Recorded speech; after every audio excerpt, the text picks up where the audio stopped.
ایک اندھیرا ہوگا، قیامت کے دن ایک اندھیرا ہوگا۔ حضرت سیدنا صدیق اکبر فرماتے ہیں قیامت کے اندھیرے کا چراغ وہ اعمال صالحہ ہے۔ ادھر سے قرآن آ جائے گا، کہیں سے نماز آ جائے گی، کہیں سے صدقات آ جائیں گے، کدھر سے خیرات آ جائے گی۔ قیامت کے اندھیرے کا چراغ وہ اعمال صالح ہیں۔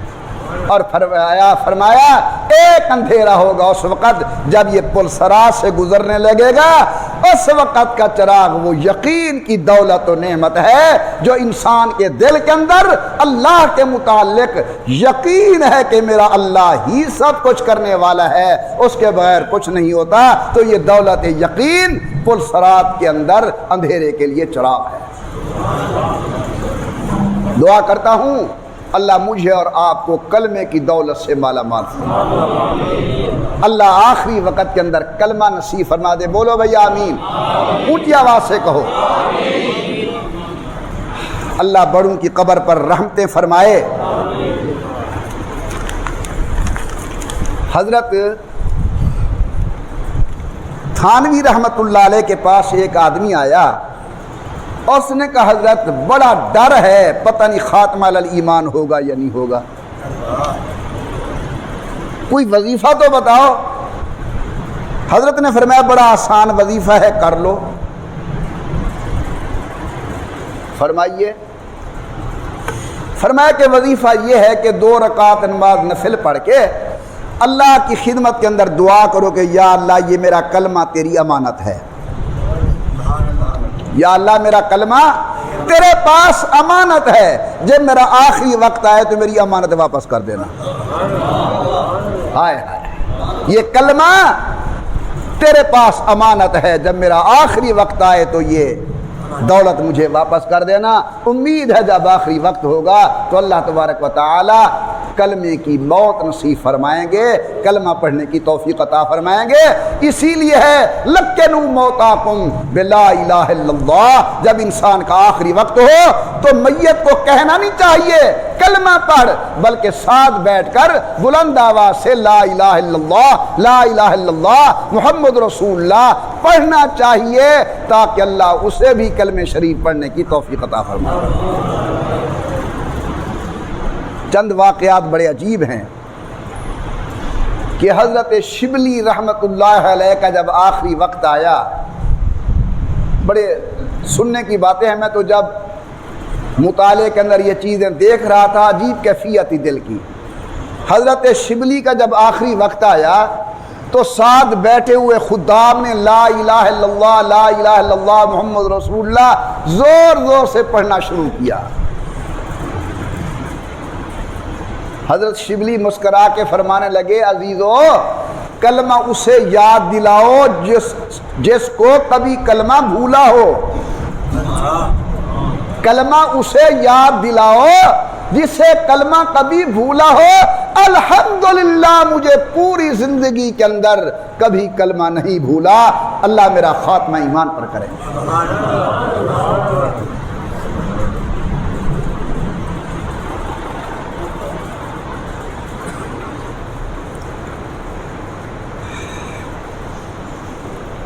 حضرت شیخ الحدیث مولانا محمد زکریا محدث سہارنپوری رحمت اللہ علیہ ایک اللہ کے ولی کا ذکر لکھتے ہیں۔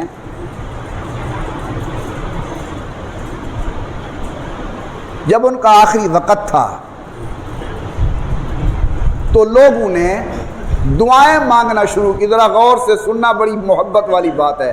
یا اللہ ہمارے شیخ کو جنت کی فلاں نعمت دینا، اللہ ہمارے شیخ کو جنت کی فلاں نعمت دینا، اللہ ہمارے شیخ کو جنت کی فلاں نعمت دینا۔ یہ اللہ والے کا آخری وقت ہے، سن رہا ہے کہ میرے مریدین میرے لیے دعا فرما رہے ہیں۔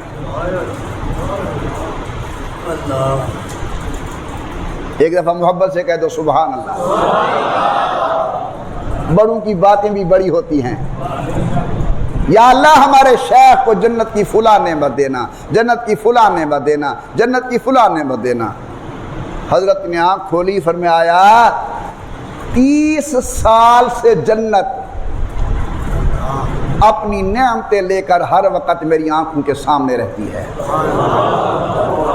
کہو سبحان اللہ۔ اگلا جملہ بڑا عجیب ہے، فرماتے ہیں 30 سال سے جنت اپنی تمام نعمتیں لے کر میرے آنکھوں کے سامنے رہتی ہے، لیکن میں نے ایک دفعہ بھی اللہ سے نظر ہٹا کر جنت کی نعمتوں کی طرف نہیں دیکھا۔ جس کی نظر مالک پر ہو وہ اس کے غلاموں اور مملوکوں کو کیا دیکھے۔ دعا فرماؤ اللہ آپ کو اور مجھے یہ مقام نصیب فرمائے ہیں، اللہ تبارک و تعالی یہ درجے آپ کو اور مجھے نصیب فرمائے۔ ایک اللہ والے گزرے ہیں حضرت شیخ احمد رحمت اللہ علیہ، آخری وقت ہے، جس طرح مرید یا قریبی لوگ بات کرتے ہیں تاکہ آخری کلمے زبان سے سن لے مرنے والا بابا جی کیا نصیحت و وصیت کرتا ہے۔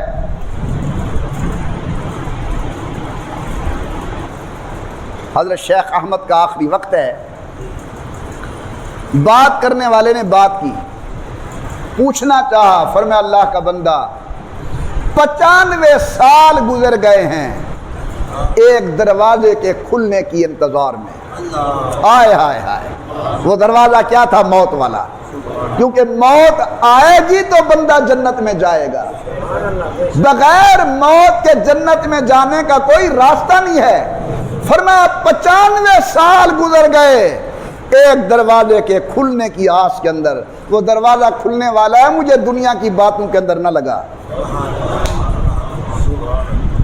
لیکن یہ مقام اسی کو نصیب ہوتا ہے جس کو اللہ دینا چاہتے ہیں۔ دعا فرمائیے اللہ تبارک و تعالی یہ نعمت آپ کو بھی نصیب فرمائے، اللہ مجھ گنہگار کو نصیب فرمائے، اللہ حضور کی پوری امت کو یہ مقام نصیب فرمائے، اللہ اعمال صالحہ کی توفیق عطا فرمائے۔ خدا کے دروازے پر وہی آتا ہے جس کو اللہ آنے کی توفیق دیتے ہیں۔ آخری بات سنو پھر دعا۔ غالباً حضرت جنید ہیں،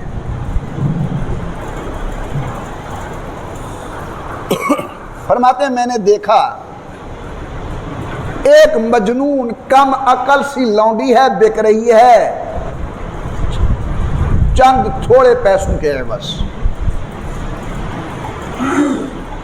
کوئی خرید نہیں رہا۔ میں نے کہا چلو اسے میں خرید لیتا ہوں۔ جنید فرماتے ہیں میں نے خرید لیا،